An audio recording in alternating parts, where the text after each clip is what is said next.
প্রিয় শিক্ষার্থী সকলকেই আমার চ্যানেলে স্বাগত জানাই। তোমরা যারা আমার চ্যানেলে একদমই নতুন তারা অবশ্যই চ্যানেলটিকে সাবস্ক্রাইব করে পাশে থেকো, কেননা আমি মূল্যবান তথ্য প্রাইমারি সংক্রান্ত তোমাদের প্রোভাইড করে থাকি। আজকে যে গুরুত্বপূর্ণ খবর যেটা আগের দিনই আমার কাছে এসেছিলো, যাই হোক সময়ের অভাবে আমার ভিডিও করা হয়নি, তবে যে গুরুত্বপূর্ণ খবর তোমাদের প্রোভাইড করতে চলেছি একটু মন দিয়ে প্রথম থেকে শেষ পর্যন্ত দেখো, অবশ্যই অনেক উপকৃত হবে। আমরা জানি যে পুরো রাজ্য জুড়ে যে ভয়াবহতা চলছে চাকরি নিয়ে, তাতে দুশ্চিন্তার মধ্যে শিক্ষার্থীরা। দীর্ঘ 8 বছর থেকে কোনো এসএসসি পরীক্ষা নেই, ভুগছে হাজার হাজার শিক্ষার্থী। এরপরে আরও এই যে প্রাইমারি সে 14-17 নিয়োগ হয়ে যাচ্ছে, নতুন কোনো রিক্রুটমেন্ট নেই যারা পরীক্ষা দিয়েছে। তো যাই হোক, এই নিয়ে পুরো রাজ্য জুড়ে একটা অশান্তি চলছে। যারা বিভিন্ন পরীক্ষায় পাশ করেছে বা যারা বিভিন্ন পারদর্শিকতা অর্জন করার পরেও আজকে বেকার হয়ে ঘুরে বেড়াচ্ছে, তাদের কোনো কাজ নেই বর্তমানে পশ্চিমবঙ্গে। তার মধ্যে একটা খবর যেটা 2000 এর আগে ভিডিওতে আমি বলেছিলাম যে টেট 2017 যে পরীক্ষা হয়েছিল, সে পরীক্ষাটা যথেষ্ট টাফ হয়েছিল আমরা জানি। সেখানে সেই 2017, তারপরে 22, আবার 23, এই বিভিন্ন পরীক্ষাগুলো হচ্ছে, কিন্তু পরীক্ষাগুলোর মধ্যে স্বচ্ছতা কোথাও দেখতে পাওয়া যাচ্ছে না। প্রশ্ন কিভাবে করছে পর্ষদ বা যে সমস্ত কমিটি, সে বোঝা কঠিন ব্যাপার। প্রত্যেকবারই প্রশ্ন ভুল থাকছে, মামলা হচ্ছে, এতে করে অনেক সমস্যা হচ্ছে, জটিলতা বাড়ছে। তো যাই হোক, এবারও 2022-এ প্রশ্ন ভুল মামলা চলছে আমরা জানি। 23টা প্রশ্নকে কেন্দ্র করে এটা হয়েছে। তো 2017 সালে যে টেট পরীক্ষা হয়েছিল সেখানেই অনেক প্রশ্ন ভুল রয়েছে। যেমন প্রথম যে জায়গাটা রয়েছে যে 2017 সালে টেট নিয়ে সর্বমোট 21টা প্রশ্ন নিয়ে মামলা হয়েছে। সেটা আমরা হাইকোর্টে দেখেছি এর আগে শুনানিতে, যে টোটাল সর্বমোট 21টা প্রশ্ন নিয়ে মামলা হয়েছে। এরপরে যে দ্বিতীয় যে বিষয়টা রয়েছে যে প্রশ্ন ভুল মামলার পরবর্তী শুনানি কবে রয়েছে, পরবর্তী যে শুনানি রয়েছে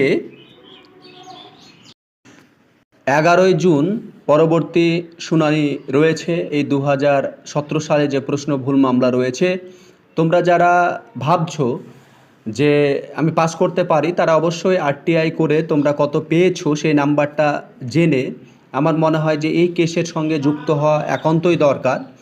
দেখা যাচ্ছে কিছু নাম্বার বাড়লে যদি তোমরা পাস করতে পারো তাহলে অনেক সুবিধা হবে, অনেক সুবিধা। তাই আমার মনে হয় যে এই ব্যাপারটা তোমাদের গুরুত্ব সহকারে দেখার প্রয়োজন রয়েছে।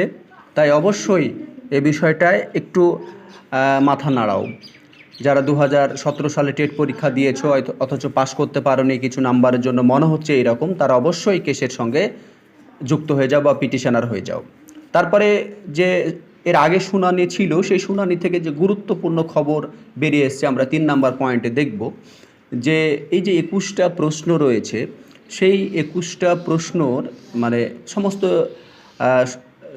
রিপোর্ট, সেই প্রশ্ন উত্তর নিয়ে আলোচনা, এটা বিশ্বভারতী ইউনিভার্সিটিকে দায়িত্ব দেওয়া হয়েছে এবং বিশ্বভারতী ইউনিভার্সিটিকে একটা কমিটি গঠন করতে বলা হয়েছে এবং সেই কমিটি 1 মাসের মধ্যে প্রশ্ন উত্তর নিয়ে, এই প্রশ্নর সমস্ত সমাধান নিয়ে রিপোর্ট জমা করতে হবে কলকাতা হাইকোর্টে। এই রকমটাই নির্দেশ কিন্তু কলকাতা হাইকোর্টের যে শুনানি ছিল সেখান থেকে উঠে এসছে।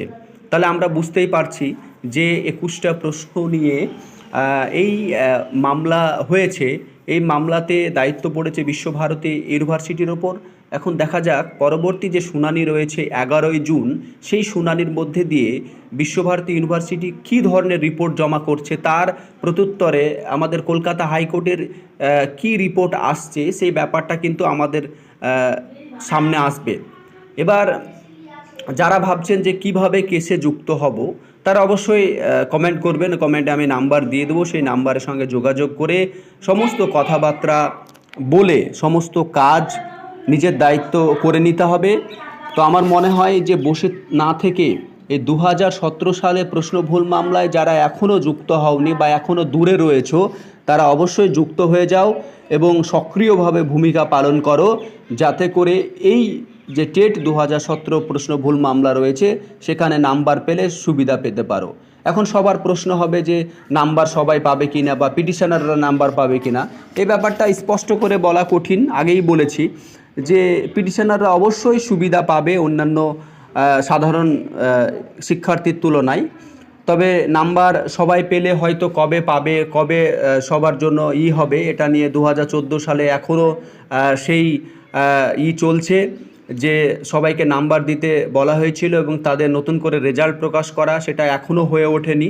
তাই আমার মনে হয় যে কিছু পরিমাণ টাকা লাগলেও যদি ভরসা থাকে তাহলে অবশ্যই এই কেসে পিটিশনার হয়ে যাওয়া একান্তই দরকার। তবে এই যে বিষয়গুলো ছিল 2017 সালে যে টেট প্রশ্ন ভুল মামলার, সেগুলো তুলে ধরলাম। 21শে জুন যে শুনানি হবে বা তার মধ্যে কি রিপোর্ট আসবে বা সুপ্রিম কোর্টের হাইকোর্টের কি আসছে শুনানির মধ্যে দিয়ে ফলাফল, সেটা কিন্তু তোমাদের প্রোভাইড করা হবে, অসুবিধা হবে না। তোমরা সকলে জুড়ে থেকো আমার সঙ্গে, চ্যানেলটিকে সাবস্ক্রাইব করে রেখো। সময়ের সঙ্গে সঙ্গে সমস্ত ধরনের আপডেট তোমরা পেয়ে যাবে।